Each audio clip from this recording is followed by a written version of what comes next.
এমনকি কেউ যদি মানুষকে দেখানোর জন্য নামাজ পড়ে সেটাও শিরক। কেউ যদি এমন এই জন্য দান খয়রাত করে যে মানুষ আমাকে বড় দানবীর বলবে, এটাও এক প্রকার শিরক। আবার কেউ যদি লোক দেখানোর জন্য আমল করে, এমনকি লোক দেখানোর জন্য আল্লাহর পথে জিহাদও করে, এটাও শিরক। তাহলে যাবেন কোথায়? আগে নিয়াত খালেস করতে হবে, বিশুদ্ধ, তারপরে আপনার আত্মশুদ্ধি। কলব পরিষ্কার না হলে, কলবে রোগ থাকলে বাকি সবকিছু বৃথা। আবার ধরেন যে মাশাআল্লাহ দিনের অনেক জ্ঞান আছে আমার মধ্যে, নাউযুবিল্লাহ, আবার মনের মধ্যে দেখবেন অহংকারও আছে, এটাও এক প্রকার জাহান্নামে যাওয়ার রাস্তা। যাররা পরিমাণ অহংকার থাকলে জান্নাতে যাবে না। হাদিস, যাররা পরিমাণ অহংকার আছে জান্নাতে যাবে না। আমি অনেক বড় মৌলবী, অনেক বড় বক্তা, অনেক বড় হাফেজ, আলেম, কারি হয়ে গেছি, বাস জাহান্নামে যাওয়ার জন্য যথেষ্ট। তিনজন ব্যক্তিকে দিয়ে জাহান্নাম উদ্বোধন করা হবে। হাদিসটা মিশকাতে আছে, অন্য অনেক কিতাবে আছে। আবু হুরায়রা রাদিয়াল্লাহু আনহু হাদিসের রাবী, তিনি বর্ণনা করেছেন। আর যখনই তিনি হাদিসটা বলতেন তখন অজ্ঞান হয়ে পড়ে যেতেন। এটা কিন্তু হাদিসে এসেছে, যখনই তিনি হাদিসটা বলতেন তিনি অজ্ঞান হয়ে পড়ে যেতেন। যে তিনজন ব্যক্তিকে দিয়ে জাহান্নাম উদ্বোধন করা হবে, তার প্রথম ব্যক্তি হচ্ছে একজন শহীদ, যাকে টাকা হবে, বলা হবে তোমাকে এসব নিয়ামত দিয়েছিলাম, পৃথিবীতে কি করেছিলে? সে বলবে আমি আমার পুরো জীবনটাই আপনার জন্য দিয়ে দিয়েছি।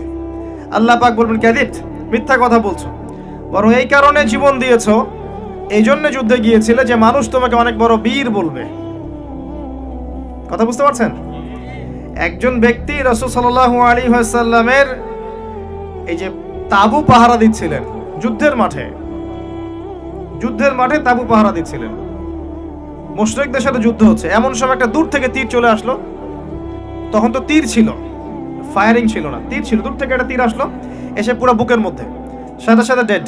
তো সাহাবীরা বলছেন যে কত উত্তম সৌভাগ্য তার, কত কত কত উত্তম তাকদীর, এই ব্যক্তি তো শহীদ হয়ে গেল, নবীর পাশে থাকলো, তার খেদমত করলো, যুদ্ধ করলো, শহীদ হয়ে গেল। নবী করিম সাল্লাল্লাহু আলাইহি ওয়াসাল্লাম বললেন যে বরং আমি তাকে জাহান্নামে দেখছি। কোথায় দেখছি?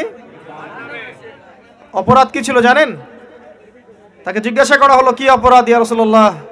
নবী সাল্লাল্লাহু আলাইহি ওয়াসাল্লাম বললেন, সাল্লাল্লাহু আলাইহি ওয়াসাল্লাম তিনি বললেন যে এই ব্যক্তি গনিমতের মাল থেকে একটা চাদর চুরি করেছিল।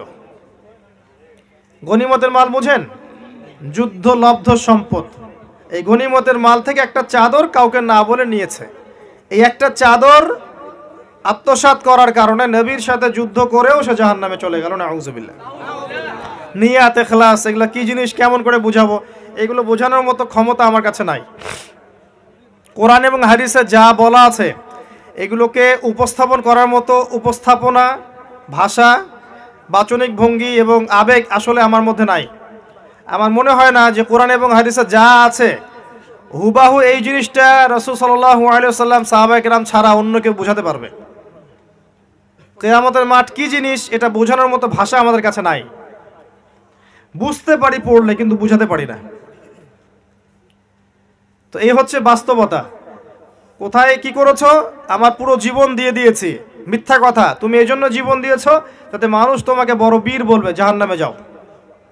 সে কিন্তু আল্লাহর রাস্তায় জীবন দিয়েছে।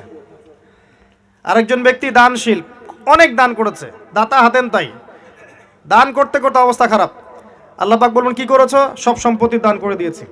মিথ্যা কথা বলছো, এই জন্য দান করেছিলে যাতে মানুষ তোমাকে অনেক বড় দাতা বলে, জাহান্নামে যাও। আরেকজন ব্যক্তি কি করেছো? দিনের জ্ঞান অর্জন করেছিলাম, হাফেজ ছিলাম, আলেম ছিলাম, কারি ছিলাম, বক্তা ছিলাম, ইত্যাদি ইত্যাদি, মানুষকে দিনের পথে ডেকেছি। আল্লাহ বলবেন, নাউযুবিল্লাহ, আল্লাহ বলবেন এই জন্যই কাজ করেছিলে যে মানুষ তোমাকে অনেক বড় আলেম বলবে, হাফেজে কোরআন বলবে, কারি বলবে, শায়েখ বলবে, ইত্যাদি ইত্যাদি, জাহান্নামে যাও। এত সহজ না ভাই। প্রথম বিষয় হচ্ছে নিয়াত ঠিক করা, ইখলাস ঠিক করা, কলব আগে পরিষ্কার করা। কিছু ইবাদত দেখেন দেহের সাথে সম্পৃক্ত, আপনি নামাজ পড়ছেন, রোজা রাখছেন, হজ করছেন, তাই না, যাকাত দিচ্ছেন, এগুলো কিন্তু ফিজিক্যালি এবং ইকোনমিক্যালি আপনি করছেন। কিন্তু আপনার অন্তর, কলব, আত্মা বলে একটা কথা আছে, এই আত্মার পরিশুদ্ধি না হলে ইবাদত কিন্তু বৃথা। এই আত্মায় এবং কলবের মধ্যে যদি অহংকার থাকে, হিংসা থাকে, রিয়া থাকে, লোক দেখানো বিষয় থাকে, অন্যের গীবত, তহমত, সমালোচনার সংস্কৃতি থাকে, বিদ্বেষ থাকে মনের মধ্যে, এটা কিন্তু ভিতরের ব্যাপার, তাহলে আপনার বাহ্যিক ইবাদত নষ্ট হয়ে যাচ্ছে। আবার এই মনের মধ্যেই যদি ঈমান থাকে, ঈমান কি ধরা যায়? কঠিন তরল বায়বীয় বোঝা যায়? ওটা কলবে, রুহের ব্যাপার। এই রুহের মধ্যে যদি কলবে ঈমান থাকে, আল্লাহর প্রতি ভালোবাসা, মহব্বত থাকে, তাওয়াক্কুল থাকে, আনুগত্য থাকে, বিনয় থাকে, এই কলবের এই ফিলিংসগুলো আপনার ইবাদতকে কবুলিয়াত পাইয়ে দিবে ইনশাআল্লাহ। তাহলে মূল বিষয়টা কিন্তু ভিতরের, তাই না? মূল বিষয়টা কিন্তু ভিতরে, আমি ভিতরে কেমন সেটাই মূল বিষয়। বাহ্যিক লেবাস পোশাক কেমন, আপনার বাহ্যিক আমল কত সুন্দর, এটার চেয়ে বড় কথা হচ্ছে ভিতরে আপনি কেমন। আর ভিতরটা বই পড়েই বা লেকচার শুনেই পরিবর্তন হয় না। আসলে ভিতরটা পরিবর্তন হয় আল্লাহওয়ালা মানুষের কাছে থাকলে। আল্লাহওয়ালা মানুষদের কাছাকাছি যত বেশি থাকবেন, ভিতর তত বেশি পরিষ্কার হবে। যদি মানুষের লেকচার শুনে আর বই পড়েই সব হতো, নবী সাল্লাল্লাহু আলাইহি ওয়াসাল্লাম বই দিয়ে দিতেন, কোরআনের সূরাগুলো দিয়ে দিতেন, বাসায় গিয়ে পড়ে নিও, এমনটা ছিল? বরং সাহাবীরা দিন রাত তার কাছে থাকতেন, পড়ে থাকতেন, 5 ওয়াক্ত নামাজে আসতেন, তার আশপাশে থাকতেন, তাকে দেখতেন তিনি কেমন, তিনি কিভাবে হাঁটেন, কেমন করে চলাফেরা করেন, কেমন করে কথা বলেন, কেমন করে নামাজ আদায় করেন, কিভাবে মানুষের সাথে মেশেন, এগুলো দেখে দেখে তারা শিখেছেন। আব্দুল্লাহ বিন মাসউদ রাদিয়াল্লাহু আনহু সম্পর্কে বলা হয় যে আব্দুল্লাহ বিন মাসউদ রাদিয়াল্লাহু আনহু এমনভাবে আল্লাহ রাসূল সাল্লাল্লাহু আলাইহি ওয়াসাল্লামকে কপি করতেন, তার ওঠা বসা চলাফেরা এমনভাবে কপি করতেন যে মনে হতো তার সাথে তার চেহারা এবং আচরণের অনেক মিল পাওয়া যেত, ফিজিক্যালি, এবং দেখা যেত মানে বাচনিকভাবে, ওঠা বসা মুআমালাত সব ক্ষেত্রে মনে হতো নবী সাল্লাল্লাহু আলাইহি ওয়াসাল্লামের মতো করে করার চেষ্টা করছেন। মুসআব বিন উমাইর রাদিয়াল্লাহু আনহু চেহারাটা নবী সাল্লাল্লাহু আলাইহি ওয়াসাল্লামের সাথে সাদৃশ্যপূর্ণ ছিল। আলী রাদিয়াল্লাহু আনহু, হাসান হুসাইন রাদিয়াল্লাহু আনহুমা, তাদের চেহারার মধ্যে একটা মিল ছিল। এমনকি উহুদের যুদ্ধে একজন সাহাবীকে শহীদ করা হয়, তাকে শহীদ করে কাফেররা মনে করেছিল মুহাম্মদ সাল্লাল্লাহু আলাইহি ওয়াসাল্লামকে মেরে ফেলেছি, নাউজুবিল্লাহ। যখন আপনি একসাথে থাকবেন, একজন আল্লাহওয়ালা মানুষের সোহবতে থাকবেন এবং তার কাছ থেকে দিনটা শিখবেন, আপনার মধ্যে আস্তে আস্তে তার মতো প্রভাব বিস্তার করবে ইনশাআল্লাহ। তো আমি যেটা বলতে চাচ্ছিলাম সেটা হচ্ছে যে কলবের পরিবর্তনটাই মূল। আর এই কলব পরিবর্তিত হবে তখনই, আত্মশুদ্ধি তখনই আসবে যখন আপনি পড়াশোনার পাশাপাশি আল্লাহওয়ালা মানুষের সাথে থাকবেন। এবার আল্লাহওয়ালা মানুষ খুঁজবেন কোথায়? যাদেরকে আপনি আল্লাহওয়ালা মনে করছেন সবাই আসলে বাহ্যিকভাবে আল্লাহওয়ালা হলো, ভিতরে আল্লাহওয়ালা নন, এটা বাস্তবতা। কিন্তু আল্লাহ পাক যেহেতু বলেছেন কুনু মা'আস সাদিকিন, সত্যবাদীদের সাথে থাকো, তার মানে কিয়ামত পর্যন্ত আল্লাহওয়ালা মানুষ থাকবে। আপনাকে খুঁজে বের করতে হবে এবং আল্লাহর কাছে দোয়া করতে হবে, আল্লাহ আমাকে সেই রকম ওস্তাদ, সেই রকম আলেম, সেই রকম আপনারা যে ভাষাই বলেন, পীর বা বুজুর্গ বা ওলামায়ে কেরাম মিলিয়ে দিন, যাদের সোহবতে থাকলে আমরা দিন শিখতে পারবো এবং আপনার নূর অর্জন করতে পারবো, আত্মশুদ্ধি অর্জন করতে পারবো। আত্মশুদ্ধি ছাড়া কোনো কিছুর কোনো মূল্য নাই। ইন্টারনালি যদি শুদ্ধ না হতে পারে, তখন ইয়া আইয়াতুহান নাফসুল মুতমাইন্না এই আয়াত আপনার জন্য পড়া হবে না। যখন কলব প্রশান্ত হবে, তখন দেখবেন ওই প্রশান্ত আত্মাকে কবজ করার জন্য যখন মালাকুল মাউত আসবেন, তখন এই আয়াত তাকে পড়ে শোনানো হবে, ইয়া আইয়াতুহান নাফসুল মুতমাইন্না। এর আগ পর্যন্ত না। আর যত দুনিয়াদার মানুষ তত কলব অস্থির।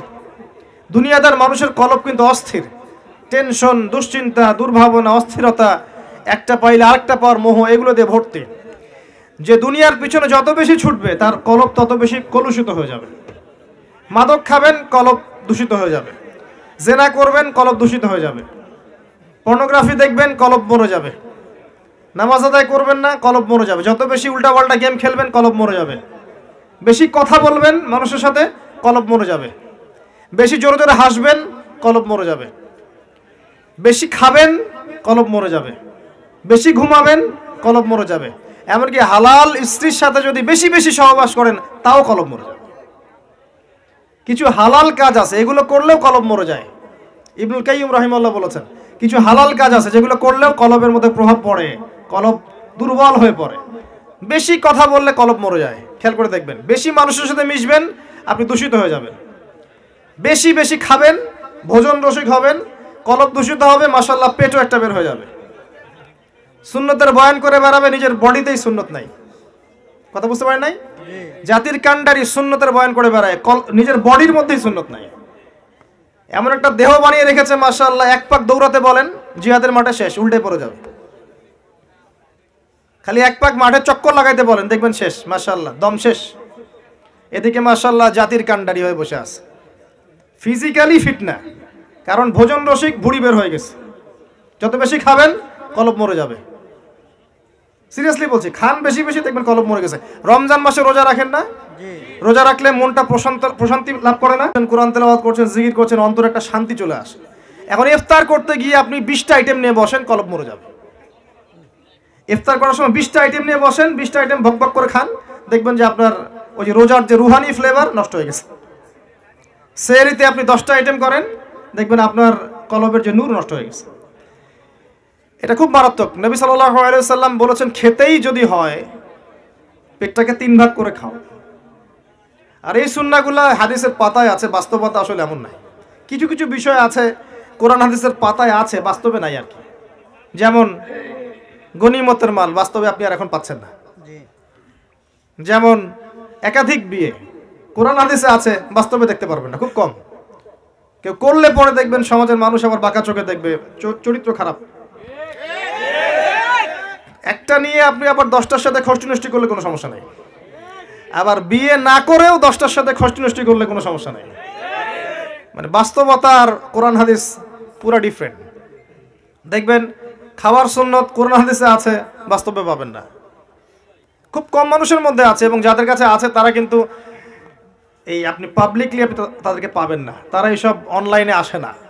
আল্লাহওয়ালা যে মানুষগুলো আছেন, আনাচে কানাচে ছড়িয়ে আছেন, যাদেরকে আমরা চিনিও না, হয়তো অনেকে নামও জানি না, তারা কখন এভাবে পাবলিকলি আসেন না। তারা সেলিব্রিটি নন, তারা পরকালের সেলিব্রিটি। আর পরকালের সেলিব্রিটি আসল সেলিব্রিটি, দুনিয়ার সেলিব্রিটিজমের কোনো দাম নাই। তাই দুনিয়ার এই বিষয়গুলো কিন্তু এত বেশি মত্ত হবেন না। আমি একটা কথা বলতে গিয়ে এতগুলো কথা চলে আসলাম। আত্মশুদ্ধির পথে এগুলো অন্তরায়, এগুলো বাধা। আত্মশুদ্ধিও আসবে কখন? পড়বেন বেশি বেশি, কোরআন তেলাওয়াত বেশি বেশি করবেন, আল্লাহর জিকির বাড়িয়ে দেন, দিন রাত আল্লাহর জিকির বাড়িয়ে দেন। সুবহানাল্লাহ পড়তে থাকেন, হাঁটতে হাঁটতে আলহামদুলিল্লাহ পড়তে থাকেন, আল্লাহু আকবার পড়তে থাকেন, লা হাওলা ওয়ালা কুওয়াতা ইল্লা বিল্লাহ পড়তে থাকেন, আস্তাগফিরুল্লাহ ওয়া আতুবু ইলাইহি পড়তে থাকেন, সুবহানাল্লাহি ওয়া বিহামদিহি সুবহানাল্লাহিল আযীম পড়তে থাকেন, দরুদ শরীফ পড়তে থাকেন, আল্লাহর জিকির বাড়িয়ে দেন। যত বেশি আল্লাহর জিকির করবেন, মন প্রশান্ত হবে ইনশাআল্লাহ। আপনি আল্লাহকে ফিল করতে পারবেন যে আল্লাহ আপনার কলবে, মানে কি আল্লাহ পাক সরাসরি কলবের ভিতরে? আল্লাহর সাথে আপনার হৃদয়ের সম্পর্ক স্থাপন হবে ইনশাআল্লাহ। আল্লাহ নূর আপনার কলবে আসবে ইনশাআল্লাহ। আল্লাহর জিকির বাড়িয়ে দেন, এবং একই সাথে আল্লাহর কাছে দোয়া করা বাড়িয়ে দেন। প্রত্যেক পদে পদে আল্লাহর কাছে দোয়া করেন। এমনকি জুতার ফিতাও যদি ছিঁড়ে যায়, আল্লাহকে হাত তুলে বলেন, আল্লাহ আমার জুতার ফিতা ছিঁড়ে গেছে, আপনি জুতার ফিতার ব্যবস্থা করেন। এভাবে আল্লাহকে পান, এভাবে আল্লাহর সাথে সম্পর্ক করেন। কিছু হলেই হুজুর ডাকতে হবে কেন? আপনার বাবা মারা গেছেন, হুজুর ডেকে কি দোয়া করবে? আপনার বাবার মৃত্যুর শোক কি আমি বুঝতে পারবো? আপনি বুঝবেন, আপনি দোয়া করেন। হ্যাঁ, দোয়া চাইতে পারেন, আপনি দোয়া করা কোনো খারাপ কিছু না, কিন্তু আপনাকে ফিল করতে হবে আল্লাহ কি জিনিস। আল্লাহর কাছে আল্লাহকে পাওয়ার যে পথ ও পদ্ধতি, এখানে আপনাকে ফিল করতে হবে কাজগুলো কেমন হবে। তো এগুলো করলে আপনার কলবে আল্লাহর নূর আসবে ইনশাআল্লাহ। আরো বেশি বেশি বেশি কবর জিয়ারত করতে পারেন, কলবে নূর আসবে। কারণ কবর জিয়ারত করলে পরকালকে স্মরণ হয়, এবং পরকালকে যার বেশি স্মরণ হবে তার কলবটা, মনটা নরম থাকবে। একই সাথে আল্লাহর পথে সফর করতে পারেন। আল্লাহর পথে যত সফর করবেন, আল্লাহ নিদর্শনগুলো দেখবেন, আল্লাহ তাওহীদ চিনতে পারবেন। আল্লাহ পাক সফর করতে বলেছেন, সূরা হজের মধ্যে আছে, সফর করলে তোমার মৃত কলব জীবিত হবে, এটা বলা আছে। সফর করলে মৃত কলব জীবিত হবে। বেশি বেশি দরুদ শরীফ বাড়িয়ে দেন, আর দান সদাকা বাড়ান। দান সদাকা বাড়ান, কলব জীবিত হবে ইনশাআল্লাহ। আরেকটা বিষয় আছে, রোজা রাখেন। আমি হয়তো বলছি, আমি হয়তো বেশি রাখতে পারছি না, আল্লাহ পাক তৌফিক দান করুন সবাইকে, সবাইকে রাখার জন্য তৌফিক দান করুন। আগামী রমজানে আমরা যেন পরিপূর্ণভাবে রমজানটা কাজে লাগাতে পারি, আল্লাহ পাক তৌফিক দান করুন। আমাদের সবাইকে আল্লাহ পাক রমজানে পৌঁছে দিন, আমিন। ফরজ নামাজের সাথে নফল বাড়িয়ে দেন, আল্লাহ পাক তৌফিক এনায়েত করুন। এতিমের মাথায় হাত বুলান, সম্ভব হলে বিধবাদেরকে বিয়ে করেন, দায়িত্ব নেন বিধবার, এতিমের দায়িত্ব নেন, এতিমের দায়িত্ব নেন, বিধবার দায়িত্ব নেন। আপনাকে আল্লাহ পাক এমন পুরস্কার দিবে ইনশাআল্লাহ, জান্নাতে নবী সাল্লাল্লাহু আলাইহি ওয়াসাল্লামের সাথে এইভাবে থাকবেন ইনশাআল্লাহ। এইভাবে যে এতিমের দায়িত্ব নেবে, বিধবার দায়িত্ব নেবে, দেখাশোনা করবে, তাকে আল্লাহ পাক এভাবে রাখবেন নবী সাল্লাল্লাহু আলাইহি ওয়াসাল্লামের সাথে। এই কাজগুলো করলে আপনার মনটা নরম হবে। যার মন যত বেশি সফট, তার মনে তত বেশি আল্লাহর নূর নাজিল হবে। যার কলবে আল্লাহর নূর নাজিল হবে, সে ব্যক্তি আল্লাহর নূর দিয়ে দেখবে, আল্লাহর নূর, আল্লাহর কান দিয়ে শুনবে, আল্লাহ পাকের রুহানিয়াত তার ভিতরে আসবে, আধ্যাত্মিকত্ব আসবে। আর এই আধ্যাত্মিকত্ব না আসলে আত্মশুদ্ধি অর্জিত হবে না। আর আত্মশুদ্ধি না আসলে সব আমলই ব্যর্থ। আত্মশুদ্ধি না আসলে বাকি যে নামাজ পড়ছেন, রোজা রাখছেন, অন্যান্য ইবাদতগুলো করছেন, আত্মশুদ্ধি না আসলে এগুলোর উদ্দেশ্য ব্যর্থ হয়ে যাচ্ছে। মূল উদ্দেশ্য কিন্তু আত্মশুদ্ধি অর্জন করা। কদ আফলাহা মান যাক্কাহা, আল্লাহ পাক বলেছেন সফল হয়েছে সে ব্যক্তি যে কলবকে পরিষ্কার করতে পেরেছে, আত্মশুদ্ধি অর্জন করতে পেরেছে। ওয়াকাদ খাবা মান দাসাহা, যে ব্যক্তি আত্মশুদ্ধি অর্জন করতে পারে নাই সে ধ্বংস হয়ে গেছে। আর এই সূরার মধ্যে আল্লাহ পাক সবচেয়ে বেশি কসম করেছেন না, ওয়াশ-শামসি ওয়া দুহাহা ওয়াল কমারি ইযা তালাহা, মনে হয় 10টা কি 11টা কসম করে আল্লাহ পাক বলেছেন আত্মশুদ্ধি যে অর্জন করতে পেরেছে সে সফল হয়েছে। তো চিন্তা করেন, আল্লাহ পাকের কথার গভীরতা বোঝার চেষ্টা করেন। সূরা আ'লার মধ্যেও তো আল্লাহ পাক বলেছেন কদ আফলাহা মান তাযাক্কা ওয়া যাকারা ইসমা রাব্বিহি ফাসাল্লা, সে ব্যক্তি সফল হয়েছে যে আত্মশুদ্ধি অর্জন করতে পেরেছে এবং তার রবের নাম স্মরণ করে সালাত আদায় করেছে। একটা হাদিস বলে আমি সামনের পয়েন্টে যাচ্ছি। যখন একজন বান্দা আল্লাহ পাকের ফরজিয়াত আদায় করতে থাকে, ফরজ ওয়াজিবগুলো সুন্দর মতো আদায় করতে থাকে এবং এর পাশাপাশি সে সুন্নত এবং নফলে অভ্যস্ত হয়, কথা বুঝতে পারছেন? ফরজ ওয়াজিব ঠিকঠাক মতো আদায় করে, এর পাশাপাশি সে সুন্নত নফল আদায় করতে সচেষ্ট হয়, আল্লাহ পাক ওই বান্দাকে ভালোবেসে ফেলেন। আল্লাহ যখন কাউকে ভালোবাসেন, জিবরাইল আলাইহিস সালামকে ডেকে নিয়ে আসেন, এসে বলেন পৃথিবীতে অমুকের পুত্র অমুককে আমি ভালোবাসি, তুমিও তাকে ভালোবাসো। জিবরাইল আলাইহিস সালাম তখন সমস্ত ফেরেশতাদেরকে ডাকেন, ডেকে বলেন যে দুনিয়াতে অমুকের পুত্র অমুককে আল্লাহ ভালোবাসেন, আমি ভালোবাসি, তোমরাও তাকে ভালোবাসো। এরপর ফেরেশতা মণ্ডলী তাকে ভালোবাসতে থাকে। তারা পৃথিবীতে এসে দুনিয়াবাসীকে আহ্বান করে বলে, হে দুনিয়াবাসী, অমুকের পুত্র অমুককে আল্লাহ ভালোবাসেন, ফেরেশতারা ভালোবাসে, আমরা ভালোবাসি, জিবরাইল ভালোবাসে আলাইহিস সালাম, তোমরা সবাই তাকে ভালোবাসো। তখন ওই ব্যক্তির প্রতি দুনিয়াবাসীর মনের মধ্যে আল্লাহ পাক মহব্বত পয়দা করে দেন এবং দুনিয়াতে আল্লাহ পাক তার সম্মান মর্যাদা শান বাড়িয়ে দেন। আল্লাহর ভালোবাসা পেতে হলে, আল্লাহর নূর পেতে হলে আমাদের কাছে এই হচ্ছে অপশন। ফরজ ওয়াজিব সুন্দর মতো আদায় করবেন, এরপরে সুন্নত নফলে চলে যাবেন। আর যে কতগুলো আমি টিপস বললাম, আমলের কথা বললাম, এগুলোর দিকে ফোকাস করলে ইনশাআল্লাহ আল্লাহর নূর আপনার কলবে নাজিল হবে ইনশাআল্লাহ। আপনি তখন শেষ জামানার খিজির হয়ে যাবেন, খিদর আলাইহিস সালাম, যার কাছে বাহ্যিক জ্ঞানের পাশাপাশি আধ্যাত্মিক জ্ঞান ছিল। এই জন্য তিনি বুঝতে পারছেন যে এই নৌকা ফুটা না করলে জলদস্যু নিয়ে যাবে, যেটা মুসা আলাইহিস সালাম বুঝতে পারছেন না। কথা বুঝতে পারছেন আমার? এই জন্য বালককে হত্যা করছেন যে এই বালক বড় হলে অনেক বড় কাফের হবে, আমাদের নাস্তিক প্রজন্মের মতো। এদেরকে তিনি আগে পেলে আগে হত্যা করতেন। তো কেন করেছেন? এ বড় হয়ে অনেক বড় কাফের হবে, পিতা মাতাকে কুফরিতে নিয়ে যাবে। মুসা আলাইহিস সালাম এটা বুঝতে পারেননি। দেয়াল কেন নির্মাণ করলেন? ওর নিচে কি ছিল? গুপ্তধন। ওই এতিম বালকের গুপ্তধন ছিল না। দেয়াল নির্মাণ না করলে এটা মানুষ নিয়ে চলে যেত। তার কাছে আধ্যাত্মিক জ্ঞান ছিল, দূরদর্শিতা ছিল, আল্লাহর নূর দিয়ে দেখেছেন বলেই দূর পর্যন্ত দেখতে পেরেছেন। এটা আমাদের মধ্যে তখন আসবে যখন আমরা ফরজ নফলের পাশাপাশি সুন্নত মুস্তাহাব আমলগুলো করব এবং দুইটা জিনিস, বেশি বেশি মওতের স্মরণ, বেশি বেশি কোরআন তেলাওয়াত, আল্লাহর জিকির, আল্লাহর কাছে দোয়া করা, এতিমের দায়িত্ব নেওয়া, বিধবার দায়িত্ব নেওয়া, সাদাকা করা বেশি বেশি, রোজা বেশি বেশি রাখা, সম্ভব হলে তাহাজ্জুদে অভ্যস্ত হওয়া এবং কম খাওয়া, কম ঘুমানো, কম স্ত্রী সহবাস করা, কম মানুষের সাথে মেশা, নিজেকে আলাইকুম আনফুসাকুম, নিজে আল্লাহর সাথে সম্পর্ক করে আগে বাঁচা। এগুলো করলে মনটা থাকবে নরম ইনশাআল্লাহ। আর কবর জিয়ারত করা, পরকালকে স্মরণ করা।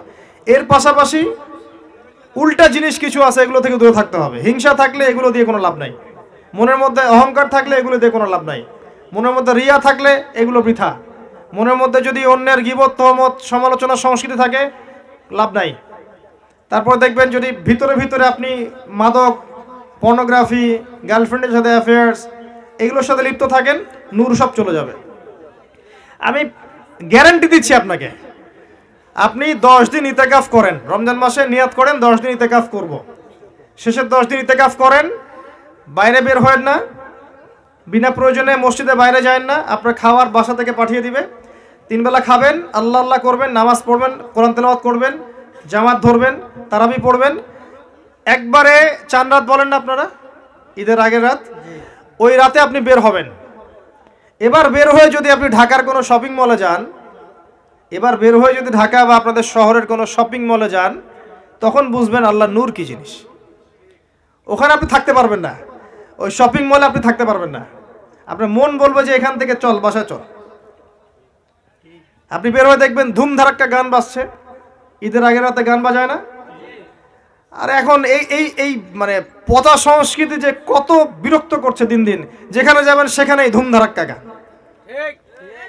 আর গান শোনার মানুষের কিছু রুচি থাকে, কিছু গান ছিল না শুনলে তাও কিছুটা ভালো লাগে, তাই না? এমন কেউ নাই যে গান কানে যায় নাই, আছে না? এমন কোনো মানুষ নাই যে গান আসলে কখনো কানে যায় নাই, কানে যাবেই সবারই, কারণ সবাই তো ওপেনলি শোনে। কিছু কিছু গানের অ্যাটলিস্ট কিছু মান আছে, মানে শুনলে মনে হয় জানা ঠিক আছে গান হচ্ছে, যদিও ওটা হারাম। এখন যেগুলো প্লে হয় দেখবেন এমন কিছু মিউজিক, এমন কিছু ধুমধারাক্কা, গানের কোনো জাতি না, মানে শয়তান যে নাচছে ওর পাশে কোনো কোনো কোনো কি বলবো, আসলে কোনো সন্দেহ নাই ওর পাশে শয়তান নাচছে। এমন এমন সাউন্ড, আর যদি যা বলেন ভাই সাউন্ডটা একটু কমায় দেন, পাশে আলেম আছে বা মসজিদ আছে বা নামাজ হচ্ছে, আরো জোরে দিবে সাউন্ড। এদেরকে সামাজিকভাবে প্রতিহত করা দরকার। এদের বিরক্তি এত বেড়ে গেছে, মাঝে মাঝে এমন কিছু দিবস আসে, দিবসগুলো গানের জ্বালা রাত্রে ঘুম হয় না। মুমিন বান্দা ঈশার নামাজ পড়ে ঘুমিয়ে যাবে, শেষ রাত্রে উঠবে, ও সারা রাত ঘুমই হবে না এই গানের জ্বালায়। বিয়ে হবে দেখবেন ধুম ধারাক্কা গান লাগিয়ে দিয়েছে, একদম একটা ফ্ল্যাটের মধ্যে 10টা পরিবার আছে, ওর কোনো খেয়ালই নাই, ও একাই পরিবার, ছাদের উপর যাবে ধুম ধারাক্কা গান বাজাবে, মাশাআল্লাহ এই বরকত নিয়ে জীবন শুরু করছে। এই অভিশাপ নিয়ে জীবন শুরু করলে বৈবাহিক জীবন সুখী হবে? তো শয়তানের আনুগত্য দিয়ে জীবন শুরু করেছে দেখবেন। আবার দিয়ে এমন সময় অনেক কিছু কনসার্ট হয় দেখবেন, স্টেজে এমনভাবে নাচানাচি করে মনে শুয়োর আর বারণ নাচছে। হ্যাঁ, হাদিসে এই শব্দ এসেছে, আমার উপর রাগ করবেন না। নবী সাল্লাল্লাহু আলাইহি ওয়াসাল্লাম বলেছেন, যারা এই উম্মতের মধ্যে মাদককে হালাল করে নিবে, বাদ্যযন্ত্রকে হালাল করে নিবে, এবং যারা নর্তকী নাচাবে এবং মিউজিক্যাল ইনস্ট্রুমেন্টের সাথে এদের গভীর সম্পর্ক থাকবে, একদিন সকালে আল্লাহ পাক এদেরকে বানর আর শুয়োর বানিয়ে দিবেন। একদম টাটকা হাদিস, আখিরুজ্জামানের হাদিস। পড়ে দেখেন, আলেম ওলামাকে জিজ্ঞাসা করেন, হাদিসটা না থাকলে আমার নাম বদলাই ফেলাবো। এই হাদিসও আছে। এটা কি ফিজিক্যালি হবে? আমার কাছে মনে হয় না ফিজিক্যালি হবে, আল্লাহু আলাম, আল্লাহ ভালো জানেন। তা আমার কাছে মনে হয় না যে ফিজিক্যালি হয়তো বা হবে না, ইন্টারনালি তারা বানর আর শুয়োরের মতো হয়ে গেছে, আমার কাছে তাই মনে হয়। ভিতর থেকে স্বভাবগতভাবে দেখবেন বানর আর শুয়োরের মতো করছে। তো কি করবেন? এখানে ঈমান নিয়ে আপনি চলবেন কি? নূর কি জিনিস বোঝাতে গিয়ে আপনাকে এই কথাগুলো বললাম। আপনি 10টা দিন ইতিকাফ করে তারপরে এই পরিবেশে যান, আপনি আল্লাহর নূর নিজেই বুঝতে পারবেন, আল্লাহর নূর কি জিনিস, আধ্যাত্মিকত্ব কি জিনিস। আপনার কাছে এগুলো ভালো লাগবে না, আপনার মন, আপনার কান শুনতে চাইবে না, আপনার চোখ দেখতে চাইবে না। আর এগুলোতে থাকতে থাকতে থাকতে থাকতে যদি এগুলোকে স্বাভাবিক মনে হয়, তাহলে বুঝবেন আপনার কলবে নূরের ছিটা ফোটাও নাই, কলব আগেই মরে শেষ হয়ে গেছে। এখন আমাদের কলব এই অবস্থায় আছে, আমাদের চারপাশে এগুলো দেখছি না, গান বাজনা, বাদ্যযন্ত্র, মাদক, বেহায়াপনা, অশ্লীলতা, বেপরদামি, পর্নোগ্রাফি, ব্লু ফিল্ম, সব তো দেখছি নিত্যদিন, প্রতিদিন দেখছি। তো এগুলো দেখে যেহেতু আমাদের মনের মধ্যে কোনো রিয়াকশন আসে না, বুঝতে হবে মন কিন্তু নাই, ডেড।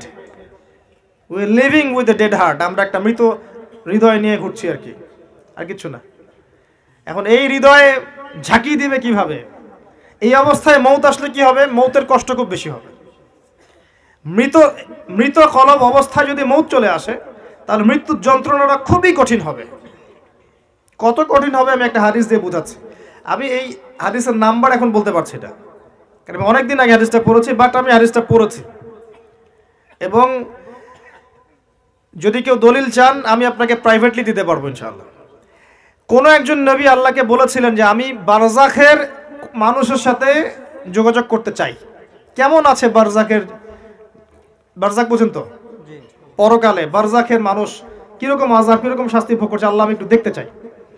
একজন ব্যক্তি, মেবি উনি মুসা আলাইহিস সালামের যুগের বা ঈসা আলাইহিস সালামের যুগের, আমার ঠিক মনে পড়ছে না, এ দুজনে একজন হতে পারেন।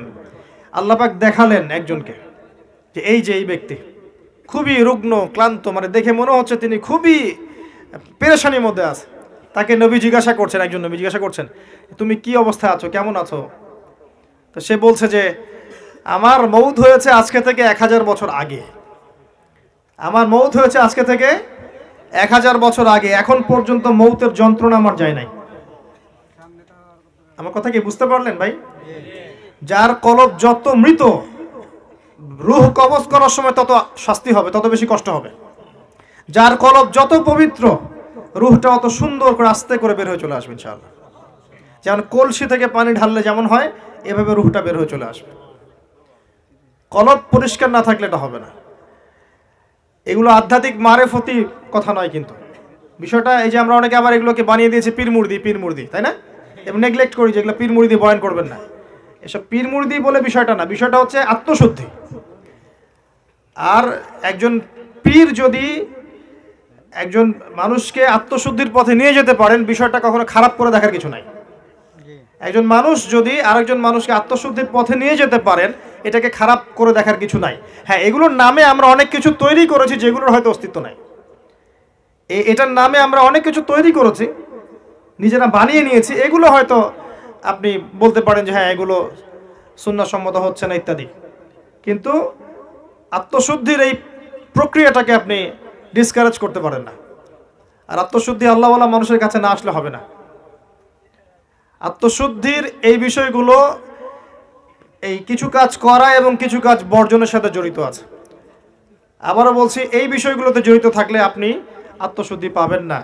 যেমন মাদক, পর্নোগ্রাফি, হারাম মেয়ের সাথে জেনার সম্পর্ক, হারাম বান্ধবী, হারাম অ্যাফেয়ার্স, সুদের সাথে সম্পৃক্ত থাকলে, মনে রিয়া থাকলে, অহংকার থাকলে, গীবত তহমত করলে, এই ধরনের কাজ, বেপরদামি বেহায়াপনার মতো থাকলে, মিউজিকের সাথে থাকলে, জুয়ার সাথে থাকলে, বা এই দুনিয়ার জীবনটাকে খেলতামাশার মতো গ্রহণ করেছেন, আল্লাহর হুকুম আহকামে পরোয়া করছেন না,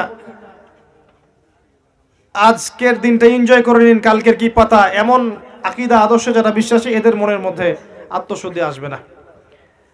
আল্লাহ পাক আমাদের সবার কলবগুলোকে পরিষ্কার করুন, পরিপূর্ণরূপে আত্মশুদ্ধি অর্জন করার তৌফিক দান করুন, এবং যে কাজগুলো করলে আল্লাহ পাক আমাদের কলবে আল্লাহ নূর দান করবেন, সেগুলো বেশি বেশি করার তৌফিক আল্লাহ পাক দান করুন, আমিন।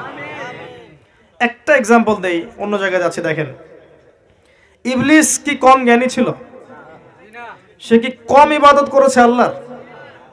ইবাদতের ক্ষেত্রে, জ্ঞানের ক্ষেত্রে সে তো অতুলনীয় হয়ে আছে। প্রচুর ইবাদত করেছে, প্রচুর জ্ঞানী। এই মহাবিশ্ব সম্পর্কেও জ্ঞান আছে না? তার প্রচুর জ্ঞান আছে।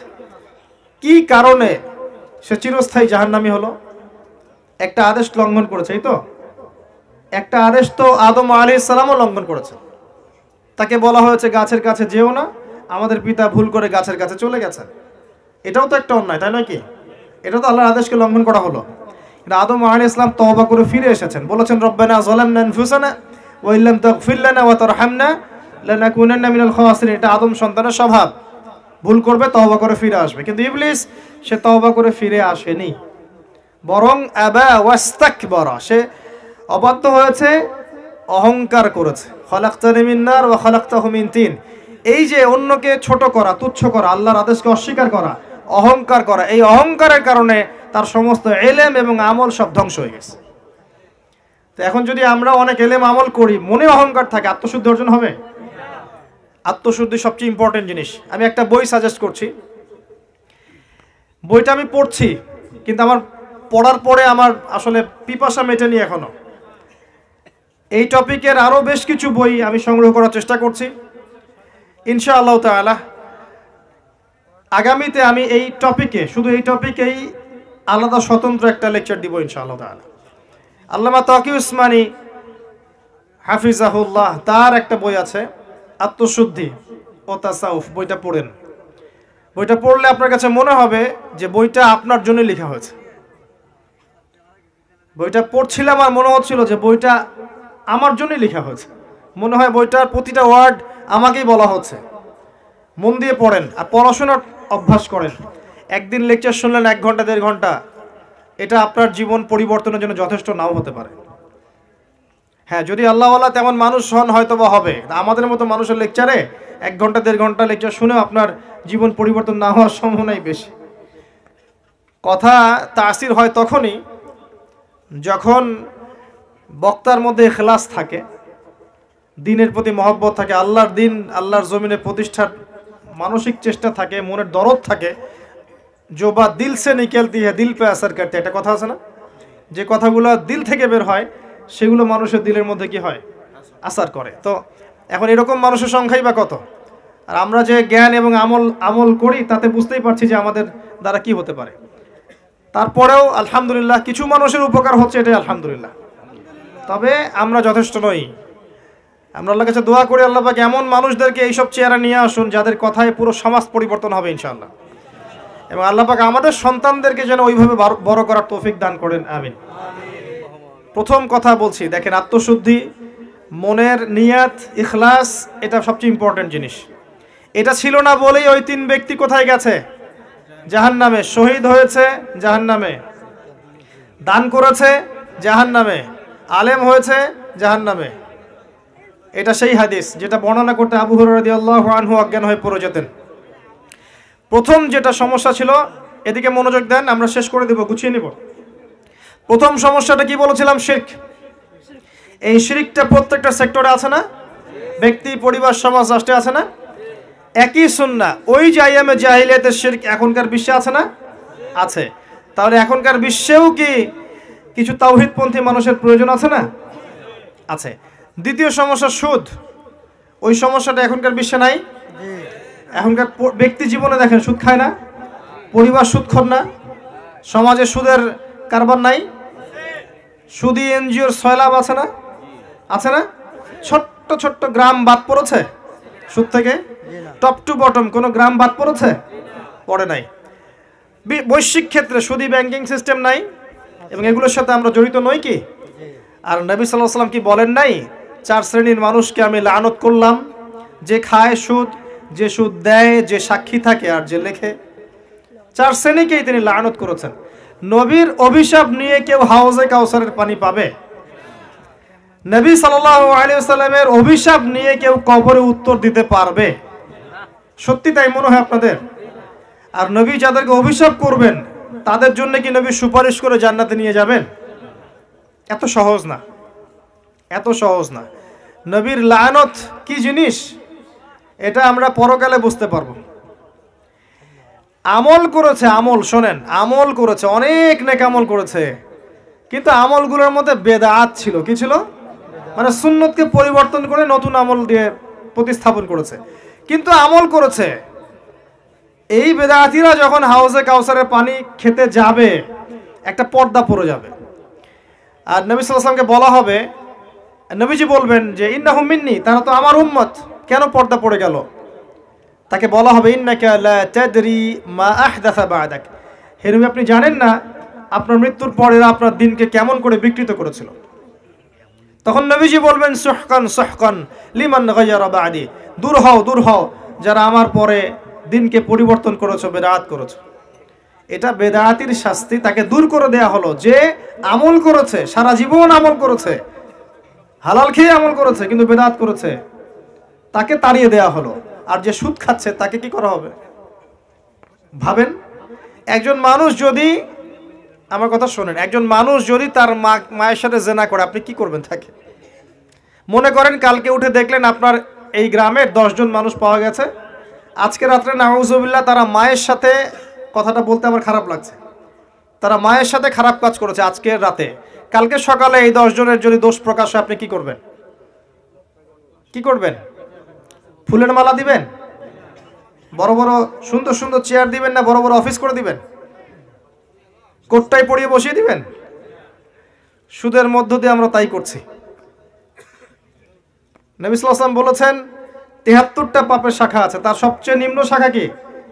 আপনারা বলেন না, হাদিসটা তো আপনারা জানেন, বলেন সবচেয়ে নিম্ন শাখা কি? নিজের মায়ের সাথে। আর কোনো ব্যক্তি যদি এই কাজটা করে আপনি তাকে কিভাবে দেখবেন? একজন ব্যক্তি যদি একাধিক বিয়ে করে তাকেই তো দেখতে পারেন না। একজন ব্যক্তি যদি ধর্ষণ করে তো ধর্ষকের শাস্তি আছে না? ধর্ষককে কি সমাজে মানুষ ভালো চোখে থাকে না ঘৃণা করে? এমনকি দেখা যায় যে মজলুম মেয়েটার উপর অত্যাচার করা হয়েছে, ওরই তো সারা জীবন বিয়ে হয় না, এমন হয় না? কত বড় ফলাফল সমাজে বয়ে নিয়ে আসে, তাই না? এখন একজন ব্যক্তি যদি মায়ের সাথে জিনা করে আপনি তাকে কি করতে চাইবেন?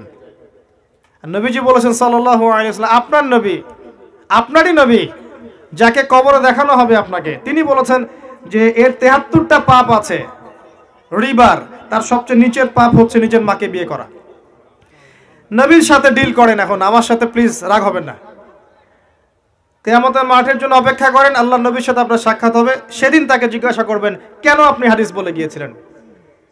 আপনি সমাজকে পিছিয়ে দিয়েছেন, অর্থনীতিকে পিছিয়ে দিয়েছেন, এই হাদিস কেন বলতে গেলেন? এটাই তো অর্থনীতির সমৃদ্ধির একমাত্র পথ পদ্ধতি, তাই না?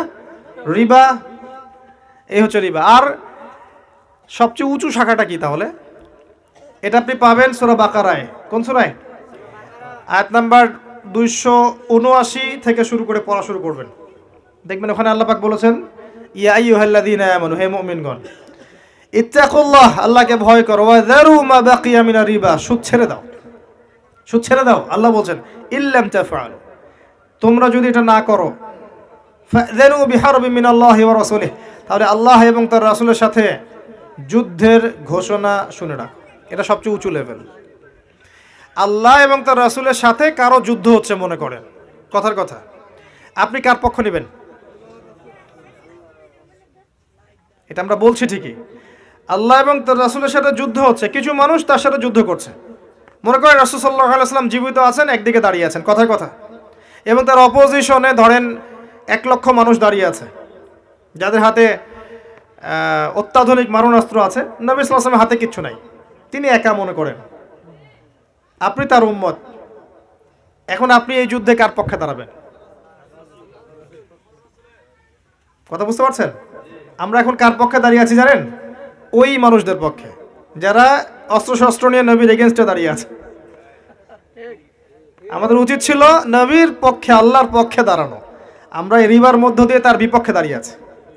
সূরা বাকারা পড়ে দেখেন, এটা আমার কথা না, একটা কথা বানিয়ে বলে নাই, একটা কথা এদিক ওদিক যাবে না ইনশাআল্লাহ, এটাই লেখা আছে কোরআনে। ওয়াইল্লাম তাফআলু ফাযানু বিহারবিন মিনাল্লাহি ওয়া রাসূলিহি, যে কোনো আলেমকে জিজ্ঞাসা করেন, যে কোনো মাযহাবের, এই কথাই বলবেন যদি সাহস থেকে থাকে, সৎ সাহস। এটা আরো আছে, মনে করেন আপনার এলাকায় একটা হোটেল আছে, হোটেল বোঝেন? হোটেল, কক্সবাজার গিয়েছেন কখনো? হোটেল, এবং হোটেলে মনে করেন যে পতিতা, বোঝেন? যৌনকর্মী, এখন বলে আর কি যৌনকর্মী, বোঝেন? এদেরকে দিয়ে ভর্তি, কাস্টমার যায়, রুম দেওয়া হয়, রুমের চাবি একজন বহন করে, কেউ মনে করেন ম্যানেজার, কেউ মনে করেন যে নাম লিখে রাখছে, কেউ সরাসরি জিনা করছে না, ওই মেয়েদেরকে আগিয়ে দিচ্ছে, হ্যাঁ তুমি এতটার সময় এই রুমে যাবা, এতটার সময় ওই রুমে যাবা, তুমি 8টায় আসবা, সাইন করবা, 10টায় যাবা, যাওয়ার আগে সাইন করে যাবা। এটা একটা চক্র চলছে মনে করেন, একটা বিল্ডিংয়ে এই কাজগুলো হচ্ছে। কথা বুঝতে পারছেন আমার? এখন আপনি কি ওখানে গিয়ে 1 প্লেট ভাত খেতে চাইবেন? বা ওই মানুষগুলোর কেউ যদি আপনাকে দাওয়াত করে তার বাসায় খেতে চাইবেন? তার উপার্জনটাকে আপনি পেটের ভিতরে দিতে চাইবেন? যে ব্যক্তি 1 দিরহাম সুদ খেয়েছে সে 36টা মেয়েকে রেপ করেছে, বুখারী হাদিস এটা। যে ব্যক্তি 1 দিরহাম সুদ খেলো সে যেন 36 বার জিনা করলো, এটা লেখা আছে, 36 বার জিনা করলো লেখা আছে। আর এই পুরো প্রসেসের সাথে যদি আপনি সম্পৃক্ত হতে চান, আপনি আপনার রাস্তা নিজেই মেপে নেবেন। আর যদি আপনি চিন্তা করেন যে না আমি আল্লাহকে ভালোবাসি, রাসূলকে ভালোবাসি, আমি না খেয়ে মরে গেলেও রিবার সাথে সম্পৃক্ত হব না, আপনার জন্য জান্নাত ইনশাআল্লাহ।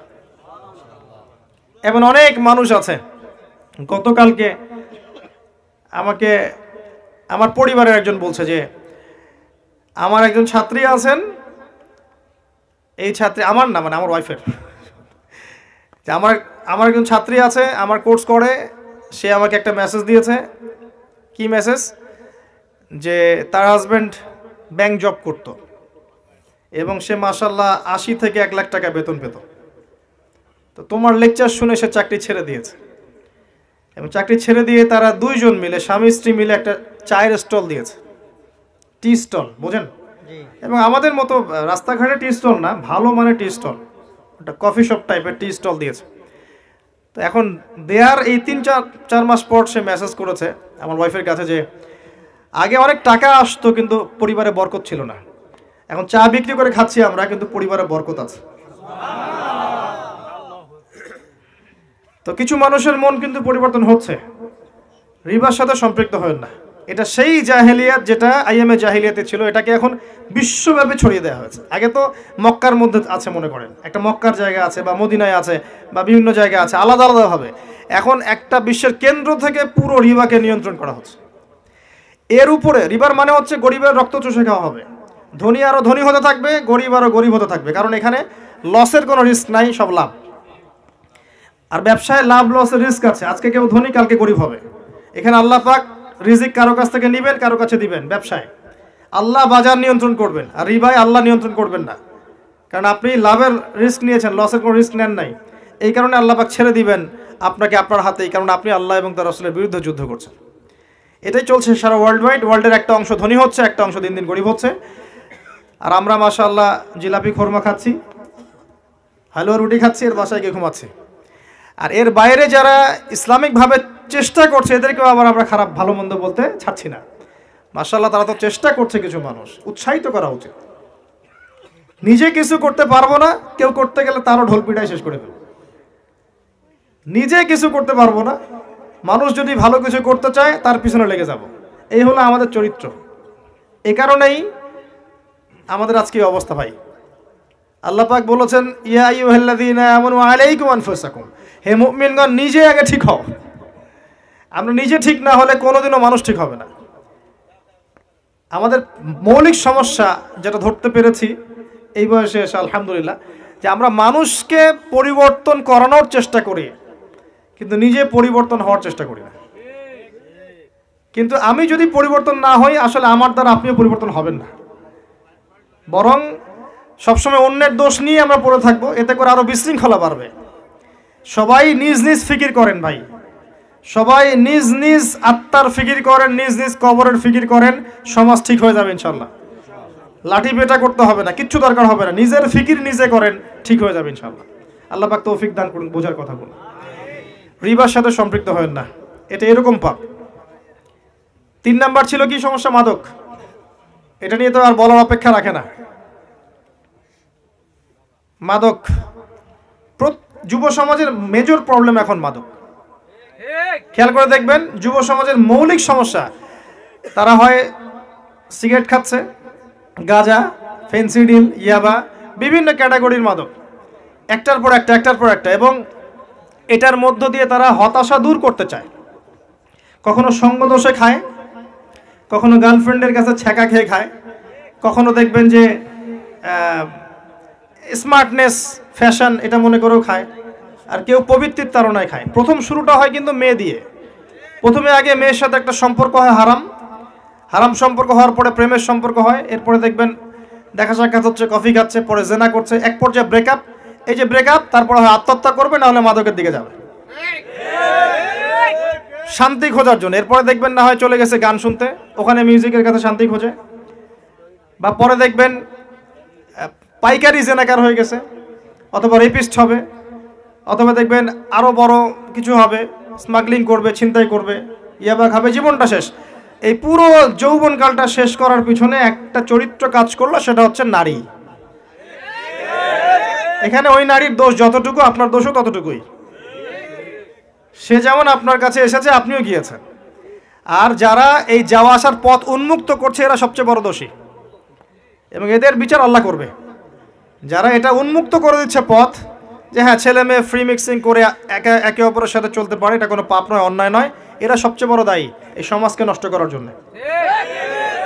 এমন কনসেপ্ট তৈরি করেছে যে 4-5 মিলে যদি একটা মেয়েকে জোরপূর্বক রেপ করে বা সেক্সুয়াল সম্পর্ক করে তখন অপরাধ, কিন্তু পরস্পর সম্মতিতে কেউ যদি জেনা করে কোনো অপরাধ নেই।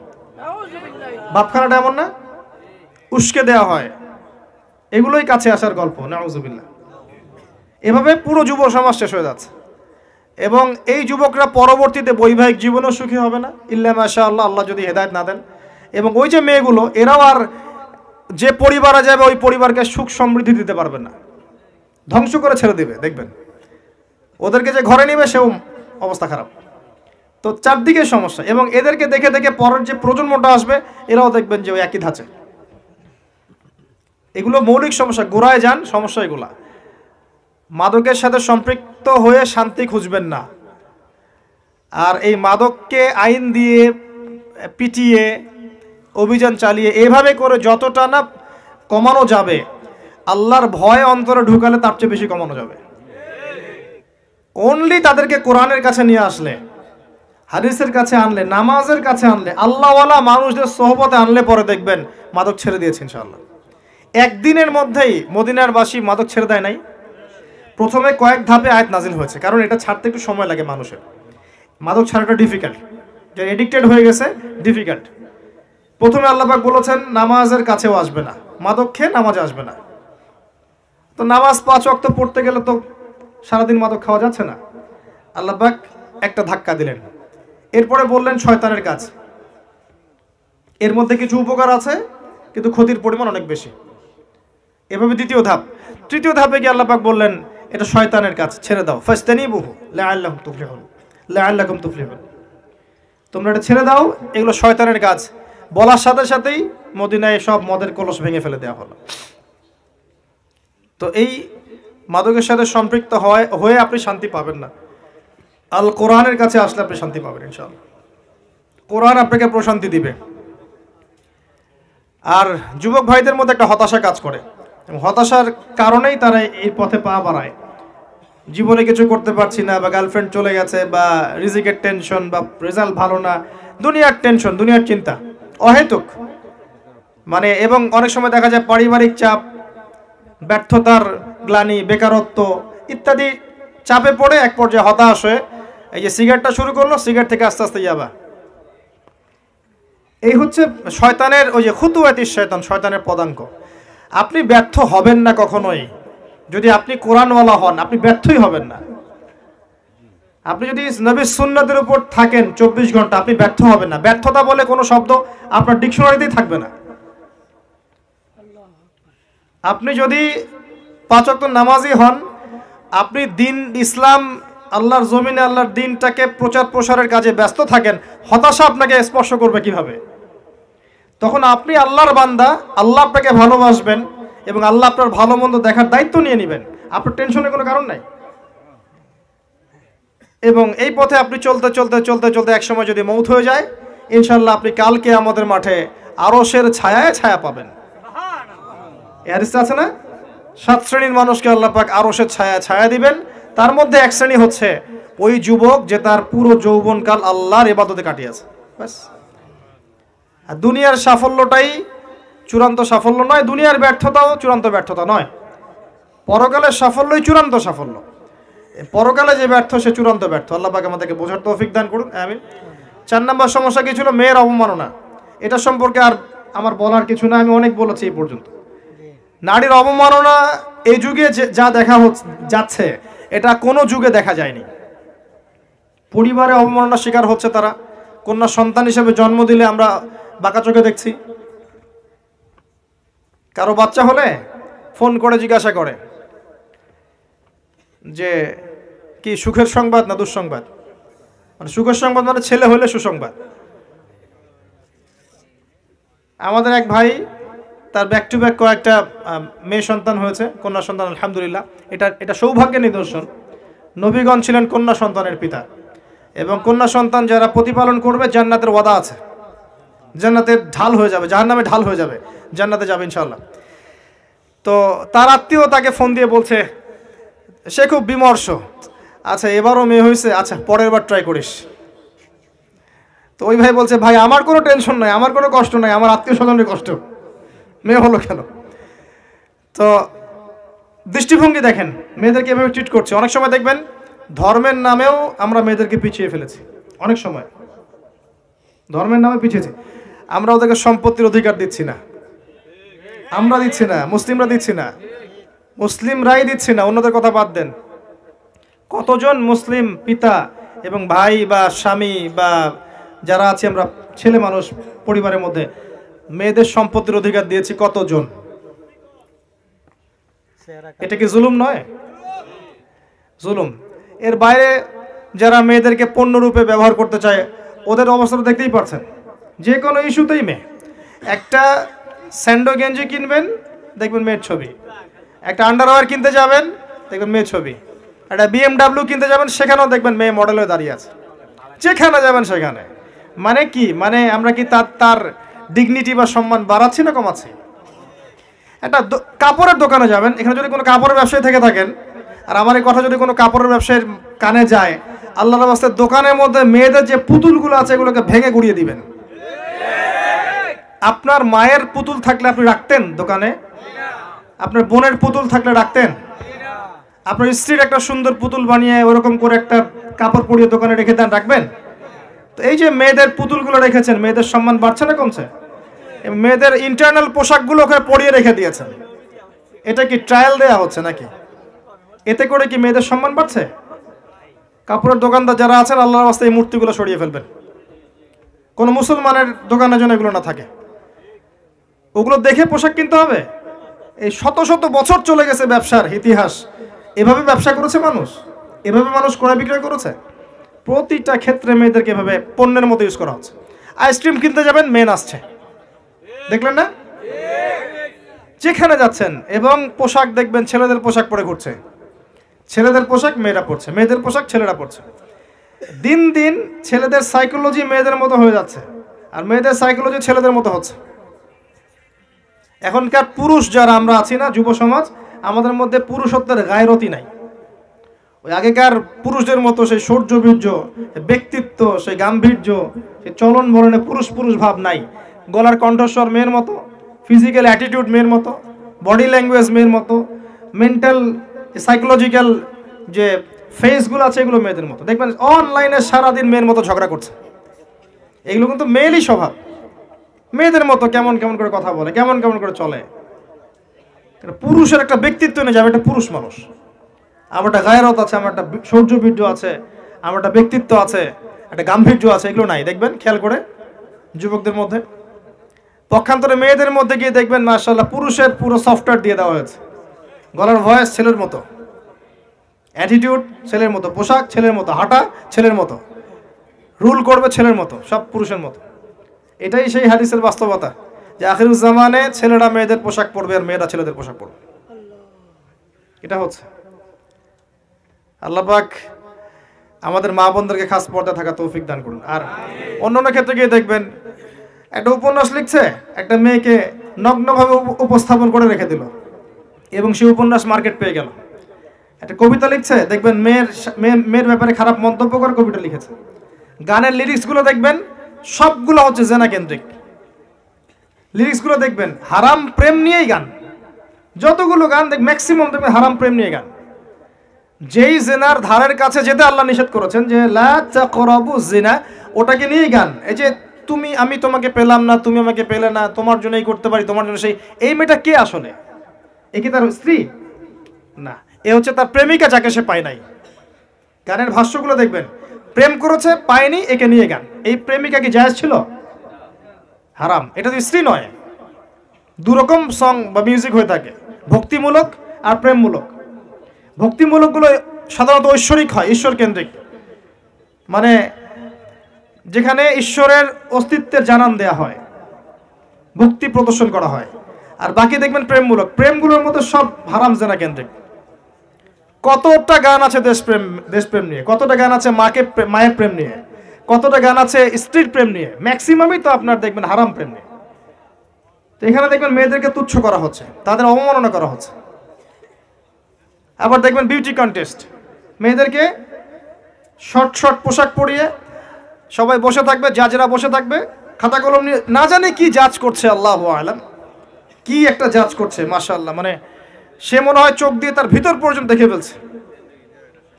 সে হেঁটে হেঁটে আসছে, মেয়েটা হাঁটা দেখলে মনে হচ্ছে মানুষকে ভয় দেখাচ্ছে, হাঁটা দেখলে মনে হবে যে মানুষকে ভয় দেখাচ্ছে, দেখে সামনে গেল আবার পিছনে ব্যাক করে চলে আসে। আর এইগুলো এখন দেখতে হলে কোনো জায়গায় গিয়ে দেখতে হয় না, বরং এগুলো দেখাই যায় সবসময় চারপাশে। এই বিষয়গুলোর মধ্য দিয়ে নারীর ক্ষমতায়ন বা ডিগনিটি বেড়েছে না, সম্মান বেড়েছে। নবী সাল্লাল্লাহু আলাইহি ওয়াসাল্লাম যেভাবে আঘাত করেছিলেন আমি সেটাই বলতে চাই। আপনার মা হলে কি বিউটি কন্টেস্টে পাঠাতেন? আল্লাহর নবী এটাই বলেছিলেন। একজন সাহাবী এসে জিজ্ঞাসা করেছিলেন যে আমি জিনা করতে চাই, আমাকে অনুমতি দেন। নবীজি বলেছেন তোমার মা এর সাথে যদি কেউ এই কাজ করে তুমি কি রাজি হবে? তোমার স্ত্রীর সাথে যদি কেউ করে তুমি কি রাজি হবে? তোমার বোনকে যদি কেউ এভাবে রেপ করে বা সেক্সুয়াল সম্পর্ক করে তুমি কি রাজি হবে? এভাবে আঘাত করেছেন একটার পর একটা, একটার পর একটা। তখন ওই যুবক বলেছে যে আমি তো এগুলো পছন্দ করব না ইয়া রাসূলুল্লাহ। তখন নবীজি তার পিঠে হাত বুলিয়ে দেন এবং তার জন্য দোয়া করে দেন, আল্লাহ তার কলবকে পবিত্র করে দাও। এই যুবক ভবিষ্যতে কোনো মেয়ের দিকে চোখ তুলে তাকায় নাই। নিজের করে চিন্তা করেন, আপনি বুঝতে পারবেন যে স্বাধীনতা কাকে বলে আর অবমাননা কাকে বলে। আর যেসব নারী ইচ্ছায় এসব পথে যাচ্ছে তাদের ব্যাপারে বলার ভাষা আমাদের কাছে নাই। যে নিজেই নিজের সম্মান বোঝে না তাকে আর কিভাবে আপনি সম্মানিত করবেন? ইসলাম নারীকে দিয়েছে অগ্রাধিকার, আর তারা খুঁজতে যাচ্ছে সম অধিকার। প্রতিটা ক্ষেত্রে ইসলাম অগ্রাধিকার দিয়েছে, প্রত্যেকটা ক্ষেত্রে। তারা বুঝতে পারেনি বা তাদেরকে বোঝাতে আমরা ব্যর্থ হয়েছি। আর আমি বারবার বলছি একটা কথা, আমরা অনেক ক্ষেত্রে ধর্মের নামেও তাদেরকে জুলুম করেছি তাদের উপর, এটা আমাদেরকে বুঝতে হবে। ইভেন আমরা তাদেরকে দিন শেখানোর পর্যাপ্ত ব্যবস্থাও করিনি। দেখবেন সমস্ত জায়গায় তারা ঘুরে বেড়াবে, কোনো আমাদের আপত্তি নাই। দিনের কাজে আসবে, এমনকি মসজিদে আসতে চায় বা দিনের হালাকায় আলাদা করে পড়তে চায়, বাধা, যেও না, ফিতনা হবে। সারাদিন ঢ্যাং ঢ্যাং করে সারা দুনিয়া ঘুরে বেড়ায়, কোনো ফিতনা হয় না। আমরাও অনেক কিছু করেছি। আল্লাহ পাক আমাদের বেশি বেশি কোয়ালিটি সম্পূর্ণ মহিলা মাদ্রাসা গড়ে তোলার তৌফিক দান করুন এবং ভালো সিলেবাসে মেয়েদেরকে পড়াশোনা করানোর তৌফিক দান করুন। প্রত্যেক পরিবার আল্লাহ পাক আয়েশা রাদিয়াল্লাহু আনহার মতো স্ত্রী কন্যা, ফাতিমা রাদিয়াল্লাহু আনহার মতো স্ত্রী কন্যা, খাদিজা রাদিয়াল্লাহু আনহার মতো স্ত্রী সন্তান কন্যা দান করুন, আমিন। একজন মাই পারবে তার সন্তানকে ইসমাইল বানাতে, ওমর বানাতে, খালিদ বানাতে, ইনশাআল্লাহ। আমরা দোয়া করি আল্লাহ পাক তাদেরকে হেদায়েত করুন এবং ইসলামের পথে ফিরিয়ে নিয়ে আসুন। সর্বশেষ যে সমস্যা ছিল হানাহানি, এই হানাহানি বিশ্বে নাই। আনাচে কানাচে দেখবেন পরিবারে হানাহানি, সমাজে হানাহানি, পলিটিক্যাল দলে হানাহানি, বিশ্বে এক দেশ আর এক দেশ হানাহানি চলছে না? আল্লাহ পাক যখন ফেরেশতাদেরকে বলেছিলেন পৃথিবীতে আমি মানুষ পাঠাতে চাই খলিফা করে, তারা কিন্তু এই কথাই বলেছিলেন, আতাজআলু ফিহা মান ইউফসিদু ফিহা ওয়া ইয়াসফিকু দিমা। আপনি কি এমন কাউকে সৃষ্টি করতে চাচ্ছেন যে পৃথিবী থেকে ফাসাদ সৃষ্টি করবে এবং রক্তপাত ঘটাবে? আপনি খেয়াল করে দেখেন সারা দুনিয়ায় মানুষ এখন এই কাজই করছে। তো ওই জাহেলি যুগের গোত্রীয় হানাহানি এখন একটা বৈশ্বিক হানাহানিতে রূপ নিয়েছে এবং এগুলো দিন দিন বাড়তে থাকবে, কমবে না। ডে বাই ডে বাড়তে বাড়তে বাড়তে এমন একটা পর্যায়ে যাবে যখন হক আর বাতিল স্পষ্ট হয়ে যাবে এবং সর্বশেষ একটা ব্যাটল হবে আল মাহদির সাথে, সত্যের সাথে মিথ্যার, এবং এখানে তিনি বিজয় লাভ করবেন। তারপরে মাসিহুদ দাজ্জালের বাহিনী বের হবে এবং তাকে ইমামুল মাহদি হত্যা করতে পারবেন না, আল্লাহ পাক ঈসা আলাইহিস সালামকে পাঠাবেন। তখন একটা কাউন্টার হবে, ফাইট হবে, যুদ্ধ হবে। এরপরে ইসলাম সারা দুনিয়াতে শান্তি শৃঙ্খলা স্থিতিশীলতা বজাবে প্রায় 40 বছর। তারপরে মানুষ আবারও খারাপ হওয়া শুরু করবে, এমনকি রাস্তার ঘাটে ঘাটে মোড়ে মোড়ে দাঁড়িয়ে জেনা করবে। এই মানুষগুলোর সামনে কিয়ামত হবে, পশ্চিম দিক থেকে সূর্য উঠবে। এটা কতদিন পর, কত বছর পর, এটা ননসেন্স প্রশ্ন, এটা কোনো প্রশ্নই না। মূল কথা হচ্ছে এটা হবে সামনে, এটাই সবচেয়ে বড় কথা। আর এই হানাহানি কাটাকাটি দিন দিন বাড়তে থাকবে। আল্লাহ পাক আমাদেরকে এগুলো বোঝার তৌফিক দান করুন, নিজে বাঁচার তৌফিক দান করুন, পরিবারটাকে বাঁচানোর তৌফিক দান করুন, আত্মশুদ্ধি অর্জন করার তৌফিক এনায়েত করুন। হালাল রিজিক আমাদের জন্য যথেষ্ট করে দিন, হারাম থেকে আল্লাহ পাক বাঁচিয়ে রাখুন। আমাদের মধ্যে যারা অসুস্থ আছে আল্লাহ পাক সবাইকে শেফায়ে কামেলা দান করুন, যারা মারা গেছে আল্লাহ পাক